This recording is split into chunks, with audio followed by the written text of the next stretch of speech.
আল্লাহ নবী সাল্লাল্লাহু আলাইহি সাল্লাম বলেন, কোন বান্দা যখন গুনাহ ছেড়ে দিয়ে তওবা করে আল্লাহর দিকে ফিরে আসে, আল্লাহর কসম নবী বলেন আল্লাহ তাআলা সবচেয়ে বেশি খুশি হন। আশাদ্দু ফারাহান, আল্লাহ তাআলা সবচেয়ে বেশি খুশি হয় কখন? বান্দা আল্লাহর দিকে ফিরে আসে যখন। বিতাওবাতি আবদিহি, বান্দা যখন আল্লাহর দিকে ফিরে আসে আল্লাহ তাআলা ভীষণ খুশি হয়।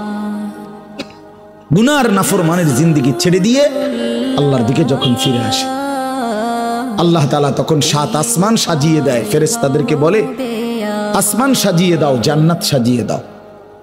ফেরেশতারা 7 আসমান জান্নাত সাজাইয়া ফেরেশতারা জিজ্ঞেস করে, মাওলা আসমান কেন সাজাইলেন, জান্নাত কেন সাজাইলেন?